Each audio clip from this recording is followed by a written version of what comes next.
It's a orange juice. What's up guys, this is Yarn from Orange Juice. You guys asked for it, so we made it. A simple matter of fact is that the World Giant is overpowered. You're gonna have to accept if you don't have buildings, he's going to land hits on your tower no matter what. He was buffed too much, but he needed it to be respected. I'm certain he'll be nerfed in the next update.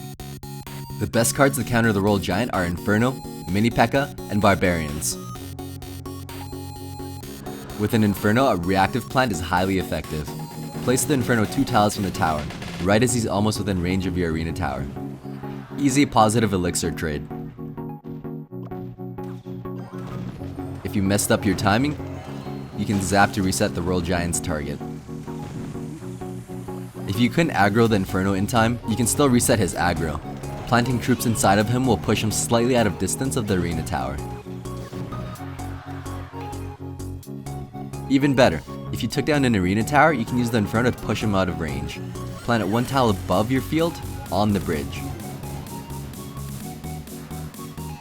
However, if you haven't taken down that arena tower, it's not possible to push him with an Inferno.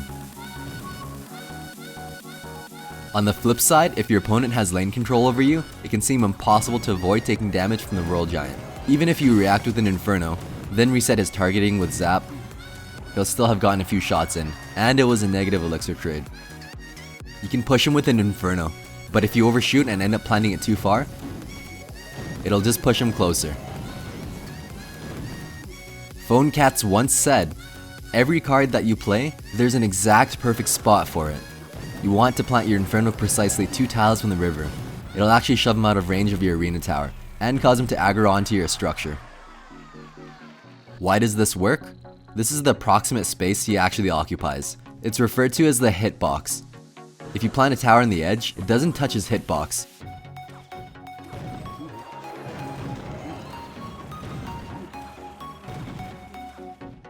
If you plant a tower on his hitbox, it'll shove him in the opposite direction. Depending on where the World Giant was placed, it'll affect how far you need to plant the Inferno Tower from the river to push the World Giant.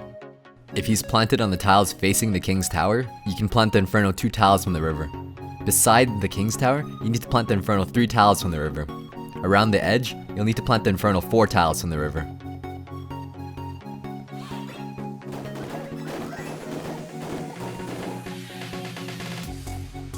You can do this with small units like skeletons too. Before I explain that, you need to understand how to use him. If you plant the World Giant on the 3rd tile from the river, he'll be able to target the arena tower, without getting targeted by the King's Tower.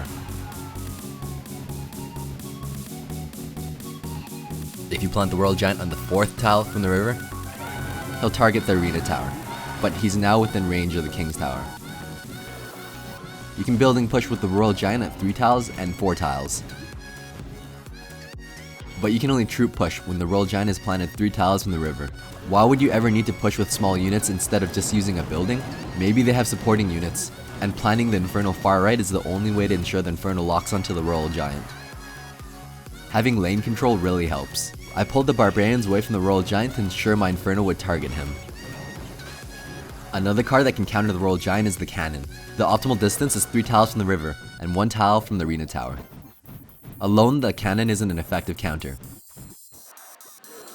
But combined with any unit, even skeletons, it'll shut down the World Giant for a positive elixir trade greater than the Inferno. With the Tesla, if you plant it 4 tiles in the river, the Tesla won't activate. Here's where it gets weird. If you plant it 3 tiles in the river, one side will aggro, but if you plant it on the opposite side, it won't aggro. This isn't static. Other games, the sides will switch. The Tesla is expensive and unreliable. The Cannon has a better cost, and the Inferno is simply stronger.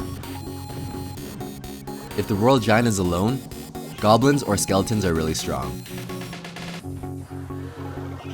World Giant users quickly realize Infernos and goblins can kill him easily, so what they need to do is swarm troops in front of the World Giant to distract the Inferno.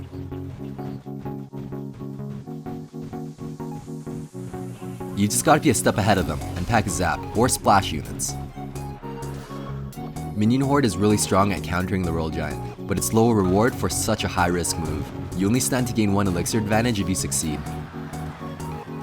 It's easily countered with arrows or splash units. 3 minions paired with Zap are good. Nobody wants to arrow 3 minions. There's a high chance spear goblins will be planted, that's when you can Zap. Barbarians are one of the best troops to counter the World Giant. They deal huge damage, and by the time they've demolished the World Giant, you'll have accumulated even more elixir for a stronger counter push. If they decide to kill your Barbarians, it'll force your opponent to spend elixir to kill them. They might get distracted with small units supporting the World Giant, so packing some splash can be handy. If you can afford a few hits on your tower, you can counter the World Giant with a mini PEKKA for a positive elixir trade, and it'll set you up for a counterattack. Sometimes the World Giant will be accompanied with other heavy troops. Fireball or Valkyrie will slice those troops away. A recent emerging strategy is the Witch Giant combo. They synergize very well. Her skeletons are key. They protect the World Giant while the Witch splashes.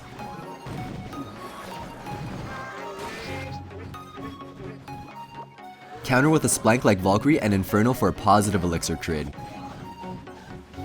Another good tactic is to send in a high HP card to distract Splash. Then high DPS units to sweep up the Splashers. I used the Inferno to tank and distract 2 Splashers. Then I swarmed all the Splashers with small troops.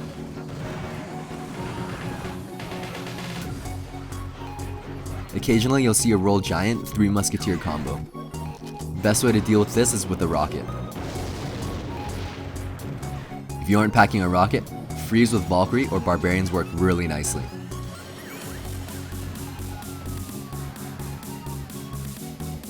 That's a huge positive elixir trait, 9 for 15. Thanks for watching, and don't forget to follow us on Twitter for more quality OJ.